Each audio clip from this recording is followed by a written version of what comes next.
Hi, you're watching A to Z of stock market investing. I'm Aarati Krishnan, and today we are going to look at fat finger. These days, when the stock market swings wildly in a day, it may not be always due to foreign investors selling or even a global risk like a Yemen airstrike. It can also be due to a fat finger trade. Do you make typos when you do WhatsApp messages or SMSs?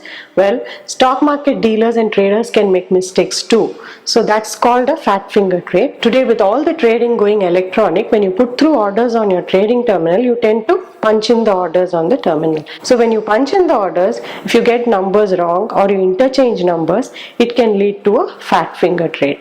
Fat finger trades in the market can set off a huge chain reaction, leading to even a market-wide fall and the triggering of a circuit breaker. Of course they have, because human error can happen anywhere.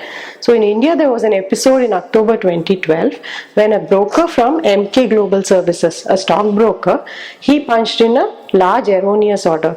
What he did was he interchanged the volume and the price columns while putting in the order, and this led to a huge crash in the Nifty prices for the day. In fact, within seconds, the Nifty had fallen to the circuit breaker level of 15%. As he punched in this trade worth 650 crore, lot of other investors got in and tried to buy these stocks at rock bottom prices. So the stock exchange had to freeze trading until normalcy resumed. Though NK pleaded for the trades to be cancelled because they were erroneous, the National Stock Exchange refused to do it because it would set a bad precedent.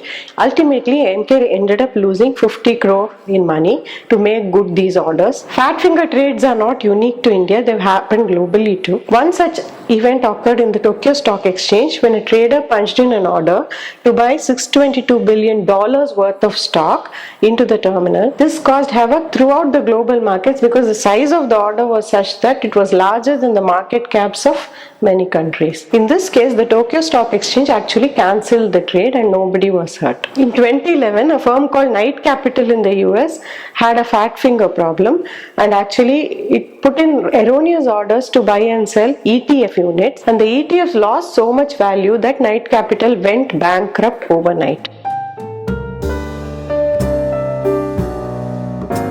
In the earlier days of ring trading, erroneous orders or typos could not have caused this much of problem because any order would take days or weeks to execute, and by the time you put through the order and got the share certificates, errors could be rectified. But in today's system of instant electronic trading, the moment you enter an order into the exchange system, a counterparty is ready to buy the share.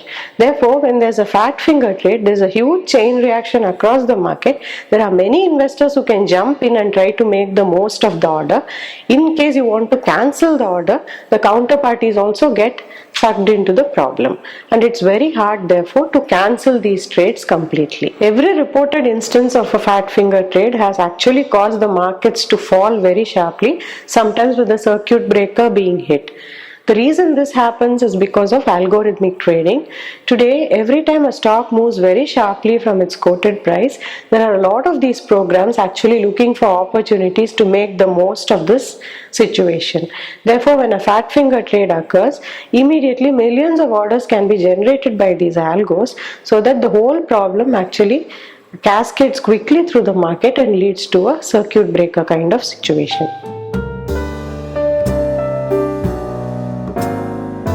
The first thing is they are refusing to cancel or annul these orders because they feel it may set a bad precedent and everybody may ask for cancellations after making typos. The second thing they are doing is that they are making sure the broker has some checks and balances at his end to throw out bad orders even before they go into the system. With these checks and balances, hopefully the incidence of fat finger trades will come down, but to err is human, so you can't hope that they will completely go away.